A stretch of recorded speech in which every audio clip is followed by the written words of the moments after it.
নমস্কার আমার প্রিয় বন্ধুরা, আজকেও আমি তোমাদের কাছে নিয়ে চলে এসেছি আরেকটি নতুন প্রবন্ধ। আজকের প্রবন্ধ জনস্বাস্থ্য ও পরিবেশ সংক্রান্তকে কেন্দ্র করে।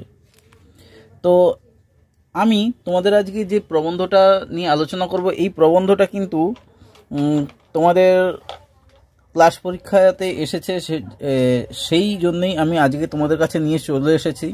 তবে ফাইনাল পরীক্ষাতে তেমন কোনো প্রভাব ফেলেনি। তো তোমাদেরকে বলে রাখবো, এই প্রবন্ধটা যদি তোমাদের এই প্রবন্ধ সংক্রান্ত যদি তোমাদের একটা আলাদা অভিজ্ঞতা হয়ে থাকে, তাহলে কিন্তু তোমাদের যদি ফাইনাল পরীক্ষাতেও যদি এমনি প্রবন্ধ চলে আসে, তোমরা কিন্তু ডেফিনেটলি লিখতে পারবে আশা রাখছি। তো চলো তাহলে আজকে বেশি কথা না বলে আজকে প্রবন্ধটা শুরু করছি। এবং আজকের প্রবন্ধটা একটু বড়ও রয়েছে, যার জন্য আর বেশি কিছু কথা বলছি না। আর যেসব নতুন বন্ধুরা আজকের প্রবন্ধটা দেখছো বা আজকের ভিডিওটা দেখছো, তাদের উদ্দেশ্যে একটাই কথা বলো, প্লিজ তোমরা চ্যানেলটা সাবস্ক্রাইব করে সঙ্গে থেকো। যেহেতু এটা পড়াশোনা সংক্রান্ত চ্যানেল, তোমাদের কিন্তু প্রত্যেকটা ভিডিও কিন্তু ভালো লাগবে। তো চলো তাহলে আজকে শুরু করছি ভূমিকা থেকে। তো জনস্বাস্থ্য ও পরিবেশ। ভূমিকা: মানব জীবনে পরিবেশের অনস্বীকার্য, মানে পরিবেশের প্রভাব, আচ্ছা এটা একটা লিখিনি, পরিবেশের প্রভাব, ঠিক আছে। মানব জীবনে পরিবেশের প্রভাব অনস্বীকার্য, মানে পরিবেশ সবসময় আমাদের, মানে কি বলবো, জন্ম থেকে মৃত্যু পর্যন্ত পরিবেশের পরিবেশ আমাদের সঙ্গে ওতপ্রোতভাবে জড়িত, এর মানে। কিন্তু সমস্যা জর্জরিত বিংশ শতাব্দীর মতোই একবিংশ শতাব্দীর এক অন্যতম সমস্যা পরিবেশ দূষণ। তো এটা তো আমরা চাক্ষুষ প্রমাণ, আমরা তো দেখতেই পাচ্ছি। পরিবেশের জল, হাওয়া, মাটি এগুলো যেমন উপাদান, তেমনি গাছ, পশু পাখি, মাটি এগুলোও এক একটি উপাদান। আর এই সব উপাদানগুলি যখন একত্রে অথবা ভিন্ন ভিন্নভাবে দূষিত হয়, তাকেই বলে পরিবেশ দূষণ। এই দূষণের ফলে জল, বায়ু, শব্দ সবই দূষিত হচ্ছে, যার ফলে জনস্বাস্থ্য ব্যাহত হচ্ছে। এবার জনস্বাস্থ্য কি? স্বাস্থ্যই সম্পদ, কিংবা শরীর মাদ্যং খলু ধর্ম সাধনাম, শরীর, দেখো এটা হচ্ছে সংস্কৃত ভাষা, শরীরটাই হচ্ছে ধর্মের সব, এ কথা কিন্তু বহু প্রচলিত। কিন্তু বর্তমানে আমরা জনস্বাস্থ্য নিয়ে প্রায় কোনো চিন্তাই করি না। আমাদের যে স্বাস্থ্য, মানুষের যে স্বাস্থ্য, সেটা নিয়ে চিন্তাই করি না, বললেই চলে। এ বিষয়ে আমাদের চিন্তা ভাবনা এতই স্বার্থকেন্দ্রিক যে সমষ্টিগত স্বার্থ কিভাবে রক্ষিত হবে তা নিয়ে চিন্তা করার অবকাশ আমাদের নেই। পরিবেশ ও জনস্বাস্থ্য দেখে নাও। সমগ্র জনমানসে স্বাস্থ্য ও সুস্থতাকে জনস্বাস্থ্য বলা যেতে পারে। তাহলে কি, সমগ্র জনমানসের স্বাস্থ্য ও সুস্থতাকে জনস্বাস্থ্য বলা যেতে পারে। অন্যদিকে যে পারিপার্শ্বিক অবস্থা জনগণকে সুস্থ রাখে, তাকেই বলে অনুকূল পরিবেশ। যে পরিবেশে মানুষ বা অন্যান্য জীবজন্তু বা প্রাণীকুল থাকতে পারে, তাকেই বলা হয় অনুকূল পরিবেশ। মুক্ত বায়ু, বিশুদ্ধ জল, উন্নত চিকিৎসা, সার্বিক সচেতনতা সবকিছুই সবই মানুষই পেতে চায়, কারণ মানুষের স্বাস্থ্যের জন্যই এগুলি যুক্ত, তাই না? তো পরিবেশ যদি দূষিত হয়, প্রকৃতি ও পরিবেশের ভারসাম্য যদি রক্ষিত না হয়, অশিক্ষা, কুশিক্ষা যদি মানুষকে ভিন্ন পথে পরিচালিত করে, তাহলে জনস্বাস্থ্য বিঘ্নিত হবে। আর এই কারণেই জনস্বাস্থ্যের আলোচনা বিশেষ প্রয়োজন। তাই পরিবেশ ও জনস্বাস্থ্য পারস্পরিক সম্পর্কযুক্ত দুটি শব্দ। জনস্বাস্থ্য বিঘ্নিত হওয়ার কারণ, নেক্সট পয়েন্ট। আজ আমাদের বেশিরভাগ রোগের কারণ হচ্ছে দূষিত জল এবং বায়ু।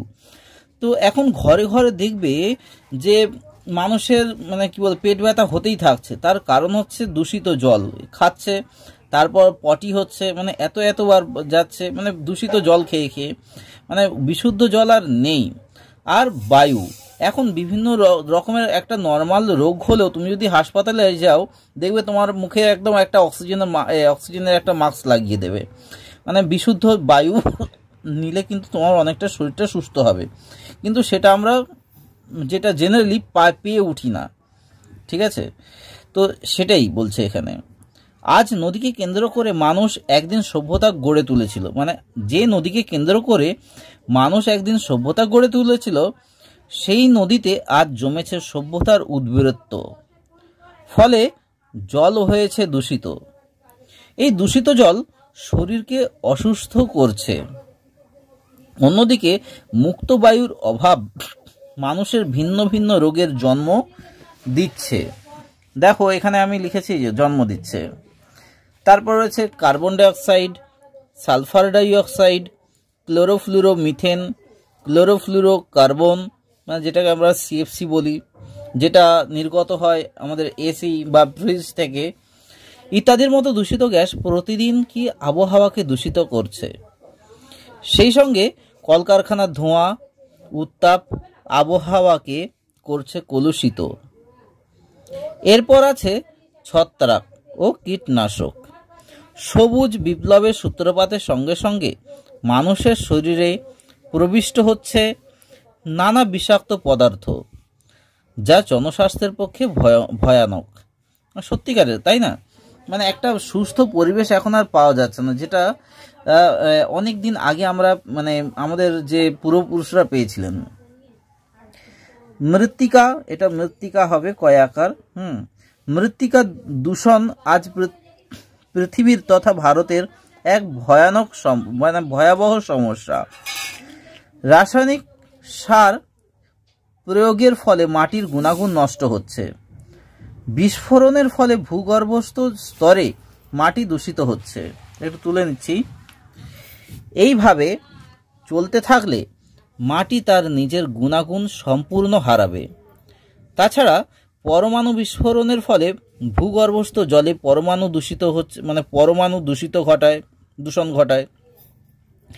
এর ফলে জৈবিক খাদ্য শৃঙ্খলে তেজস্ক্রিয়তার প্রভাব ছড়িয়ে পড়তে পারে।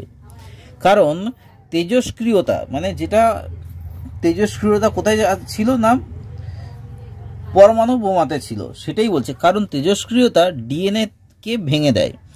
এমনকি বিস্ফোরণের ফলে রুদ্ধতাপের সৃষ্টিতে তাপমাত্রা হঠাৎ বেড়েও যায়। এটা ছিল 1 নম্বর কারণ, মানে এর মধ্যে থেকে যেটা জনস্বাস্থ্য বিঘ্নিত হওয়ার কারণের মধ্যে। দ্বিতীয় কারণটা কি দেখো, ফলে রুদ্ধতাপের সৃষ্টিতে তাপমাত্রা আগামী শতাব্দীতে ভারতবর্ষ জনসংখ্যার দিক থেকে প্রথম স্থান অধিকার করবে। এখন প্রথম স্থান অধিকার কে করে আছে না, চীন করে আছে। মানে আগামী শতাব্দীতে দেখবে ভারত করে যাবে। মানে যে হারে জনসংখ্যা বাড়ছে আমাদের ভারতবর্ষে, মানে জনবিস্ফোরণ হচ্ছে যে হারে, মানে একদম 1 নম্বর স্থান অধিকার করবেই। জনসংখ্যার এই বৃদ্ধি জনস্বাস্থ্যকে বিঘ্নিত করছে। জনবিস্ফোরণের ফলে প্রাকৃতিক সম্পদ, জল, মাটি, বায়ুর উপর প্রভাব পড়ছে প্রচণ্ড চাহিদার চাপ। এই চাপ থেকে সৃষ্টি হচ্ছে স্বাস্থ্যের সংকট। এবার দেখো তৃতীয় কারণটা আমি একটু খাতাটাও উপরে তুলে নিতে হবে। তৃতীয় কারণটা দেখো, একটু তুলে নিচ্ছি। হ্যাঁ, বলছে ভারতবর্ষের বেশিরভাগ মানুষ এখনো নিরক্ষর, মানে তারা এখনো পড়াশোনা জানে না। ভারতবর্ষে অনেক মানুষ এখনো রয়েছেন যারা পড়াশোনা জানেন না। নিরক্ষরতা ও জনস্বাস্থ্য বিঘ্নিত হওয়ার অন্যতম কারণ, মানে নিরক্ষরতাও জনস্বাস্থ্য বিঘ্নিত হওয়ার মানে অন্যতম কারণ। তার মানে তারা জানে না যে কি করলে কোনটা ঠিক বা কোনটা ভুল, তারা এখনো জানে না। শিক্ষা আনে সচেতনতা।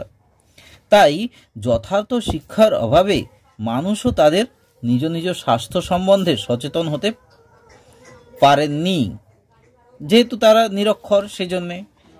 এবার চতুর্থ কারণটা দেখে নাও।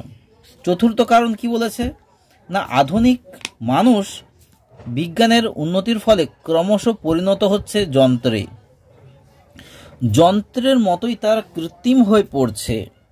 এই যান্ত্রিকতা, শ্রমবিমুখতা, নিয়মিত শরীরচর্চার অভাব তাদের স্বাস্থ্যকে বিঘ্নিত করছে। এবার দেখো পঞ্চম কারণটা। পঞ্চম কারণে কি বলছে, তাহলে এই যে কারণ আমি কিছু লিখে রেখেছি, এগুলো কিন্তু মোস্ট ইম্পর্ট্যান্ট পার্ট এই প্রবন্ধটার জন্য, ঠিক আছে। এখানে যেসব প্রবন্ধগুলো মানে কারণগুলো বললাম সেগুলো কিন্তু খুবই ইম্পর্ট্যান্ট।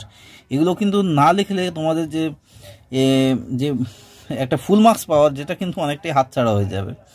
আর এগুলো একটু ভালো করে মন দিয়ে তোমরা মনে রেখো, আর লিখলে তো ভালোই হবে। মানুষের কুঅভ্যাস মানে বাজে অভ্যাস, অর্থাৎ যত্র মলমূত্র ত্যাগ করা, মানে জানোই তো মলমূত্র ত্যাগ করছে, স্বাস্থ্যবিধি মেনে না চলা, রান্নাবান্নার পদ্ধতি প্রভৃতি জনস্বাস্থ্যের পক্ষে মঙ্গলজনক নয়। 6 নম্বর পয়েন্টটা কি, মানে ষষ্ঠত হচ্ছে আজকের শিশু আগামী দিনের নাগরিক, আগামী দিনের নাগরিক, কিন্তু শিশুর স্বাস্থ্য তাদের নিরোগ, দেখো এর পরেরটা, তাদের শরীর তাদের উজ্জ্বল সম্ভাবনা নিয়ে আমরা সব ক্ষেত্রে ভাবছি না। তা না হলে ভারতবর্ষে এত শিশু শ্রমিক কেন, কেনই বা তারা পরিণত হওয়ার আগে রোগগ্রস্ত হচ্ছে। সুতরাং শিশুর স্বাস্থ্য সম্পর্কে অবহেলা আমাদের অগ্রগতির পরিপন্থী, ঠিক আছে। 6 নম্বর পয়েন্টটাই শেষ হয়ে গেল। এবার প্রতিকার, মানে কি করলে আমাদের জনস্বাস্থ্যটা ভালো হবে। এখানেও কিছু কিছু পয়েন্ট রয়েছে যেগুলো কিন্তু তোমাদেরকে মনে রাখতে হবে। 1 নম্বর পয়েন্টটা কি, জনস্বাস্থ্য নিয়ে ভাবতে গেলেই প্রথম যেটি প্রয়োজন সেটি হলো আমাদের জনবিস্ফোরণ কমানো। মানে এই যে মানে একটা ঘরেতে 5টা 6টা করে বাচ্চা, বা কোনো কোনো ঘরেতে 10টা করে বাচ্চা রয়েছে, ঠিক আছে, বা তারা আবার বিয়ে করে তারাও আবার মানে 8টা 10টা করে বাচ্চা জন্ম দিচ্ছে। এই যে জনবিস্ফোরণটা, এটা কমাতে হবে। মানে একটা ঘরে একটা বাচ্চা, মানে এমনি জীব দিয়েছেন যিনি, আহার দেবেন তিনি। মানে ওপরওয়ালা আমাদের জন্ম দিয়েছে, তিনি আহার দেবেন। এই কথা ভেবে আত্মতুষ্টিতে ভুগলে চলবে না। মানে এই কথা মেনে চললে যে চলবে না যে ওপরওয়ালা দিচ্ছে আমরাও নিয়ে নিচ্ছি, এটা ভাবলে কিন্তু চলবে না। আমাদের সচেতন হতে হবে এই জন্য প্রয়োজন আমাদের জনসংখ্যার অনুপাতকে কাম্য জনসংখ্যায় নামিয়ে আনা। পরিবেশ দূষণের হাত থেকে সমাজকে বাঁচাতে না পারলে জনস্বাস্থ্য, এটা তো এবার 2 নম্বর পয়েন্ট, এটা ঠিক আছে, এটা একটু মনে রাখবে। যে পরিবেশ দূষণের হাত থেকে সমাজকে বাঁচাতে না পারলে জনস্বাস্থ্যের চিন্তা অর্থহীন হয়ে পড়বে। এজন্য প্রয়োজন গাছ কাটা বন্ধ করা। এটা তো তোমাদের প্রায় মানে অনেক পয়েন্টে রয়েছে। বনসৃজন করা মানে বন তৈরি করা, পতিত জমির উন্নয়ন, জলবিভাজিকা নিয়ন্ত্রণ, বন্যপ্রাণী সংরক্ষণ প্রভৃতির দ্বারা প্রকৃতির ভারসাম্য বজায় রাখা। একটি গাছ একটি প্রাণ, গাছ লাগাও দেশ বাঁচাও প্রভৃতি মন্ত্রে দীক্ষিত হতে হবে সবাইকে। একটু তুলে নিচ্ছি। প্রকৃতিকে সবুজে রেখে বৃষ্টির প্রাচুর্য বাড়িয়ে তোলা, বজ্র পদার্থকে বৈজ্ঞানিক প্রথায় অন্য পদার্থে পরিণত করা, তা আবার মানুষের প্রয়োজনে লাগানো, যাতে জনস্বাস্থ্য রক্ষিত হবে। দূষিত জলকে পানযোগ্য করে তুলতে হলে উপযুক্ত পরিশ্রাবণ দরকার। মানে যে দূষিত জলকে, নোংরা জলকে পানযোগ্য করার জন্য, মানে খাবার মতো করে তুলতে গেলে তাকে কি ভালো করে পরিশ্রাবণ মানে ভালো করে ফিল্টার করতে হবে। মাইকের ব্যবহার নিয়ন্ত্রণ করতে হবে। এই যে গাঁ গাঁ করে কানের সামনে মাইক বাজায় যে কোনো পুজো পার্বণে বা অনুষ্ঠানে, এটা কিন্তু বন্ধ করতে হবে বা কম করতে হবে আওয়াজটা। গাড়ির হর্নের শব্দাঙ্ক হ্রাস করে শব্দদূষণ রোধ করা একান্ত প্রয়োজন। সর্বোপরি দরকার পরিবেশ সচেতনতা। তার জন্য মানুষের কিন্তু অবশ্যই সাক্ষর হতে হবে, নিরক্ষর মানুষ থাকলে কিন্তু হবে না। 3 নম্বর পয়েন্টটা কি, আমাদের দেশের বেশিরভাগ মানুষ নিরক্ষর মানুষ, যেখানে অশিক্ষা, অজ্ঞতা, কুসংস্কারে ভুগছে। তাদের স্বাস্থ্য চেতনায় উজ্জীবিত করতে গেলে প্রয়োজন সার্বিক সাক্ষরতার কর্মসূচি। সাক্ষরতার কর্মসূচি। এই কর্মসূচির মাধ্যমে তারা যেমন অক্ষর জ্ঞান সম্পন্ন হবে, তেমনি হবে স্বাস্থ্য সচেতন। যেখানে সেখানে মলমূত্র ত্যাগ করলে কি ক্ষতি হয় বা ধোঁয়াহীন চুলিতে রান্না করলে কী লাভ হয়, এসব সম্বন্ধে কি সচেতন হতে হবে। এবার 4 নম্বর পয়েন্টটা দেখো। 4 নম্বর পয়েন্টটা কি বলেছে না, দেশের আপামর মানুষকে যদি বিজ্ঞান মনস্ক করে না তোলা যায়, মানে বিজ্ঞানের পরিপন্থী করে না তোলা যায়, তারা যদি ডাইনি সন্দেহে কাউকে পিটিয়ে মারে, সাপে কামড়ালে ওঝার কাছে যায়, জন্ডিস হলে হাত ধোয়া জল খাওয়ায়, তাহলে জনস্বাস্থ্য কিন্তু বিঘ্নিত হবে বই কি, তাই না? তাহলে তো জনস্বাস্থ্য বিঘ্নিত হবে, মানুষ সেই আগেকার মতনই চলে আসছে। চলো এবার লাস্ট পয়েন্টে আসা যাক, উপসংহার। বলছে যে একবিংশ শতাব্দীতে পৌঁছেও আজ আমরা যদি জনস্বাস্থ্য সম্পর্কে নির্বিকার থাকি, তাহলে আগামী প্রজন্ম এক বিরাট সংকটের মধ্যে পতিত হবে। একথা সংশ্লিষ্ট সবাইকে ভাবতে হবে কি করে মুক্ত বায়ু, সুঠাম স্বাস্থ্য ও বলের অধিকারী আমরা হতে পারি। এজন্য সরকারের দৃঢ় পদক্ষেপ গ্রহণ করা উচিত। সাধারণ মানুষকে স্বাস্থ্য সচেতন করার জন্য প্রয়োজন ধারাবাহিক প্রচার ও বিভিন্ন অনুষ্ঠান, এবং শুধু তা করলেই হবে না, সর্বোপরি প্রয়োজন এই সব কাজের দৈনন্দিন মূল্যায়ন। সুখের বিষয়, বিভিন্ন স্বেচ্ছাসেবী প্রতিষ্ঠান ও শুভবুদ্ধি সম্পন্ন মানুষেরা এ ব্যাপারে এগিয়ে আসছেন। মনে রাখতে হবে, যারা পরিবেশকে দূষিত করে, জনস্বাস্থ্যের ক্ষতি করছেন, তারা সমাজের কিন্তু শত্রু, এটা কিন্তু মনে রাখতেই হবে। তো এখানে বলবো, এখন বর্তমান যুগের নেতামন্ত্রীরাও, মানে রাজনৈতিক নেতামন্ত্রীরাও কিন্তু অনেকটাই এগিয়ে রয়েছেন মানে পরিবেশকে দূষিত করার জন্যে, এটা না বললেই নয় কিন্তু। তো যাই হোক, আজকের প্রবন্ধটা তোমাদের কেমন লেগেছে সেটা অবশ্যই কমেন্ট করে জানিও। আর তোমাদের কাছে একটাই অনুরোধ যে প্লিজ তোমরা এই চ্যানেলের লিঙ্কটা তোমাদের ফ্রেন্ড সার্কেল এবং ফ্যামিলি সার্কেলে অবশ্যই শেয়ার করো, হোয়াটসঅ্যাপ, ফেসবুক এবং ইনস্টাগ্রাম মারফত। তাহলে কিন্তু আমি অনেকটাই আগ্রহ প্রকাশ করব নতুন নতুন পড়াশোনার আরও কিছু ভিডিও আনার জন্য।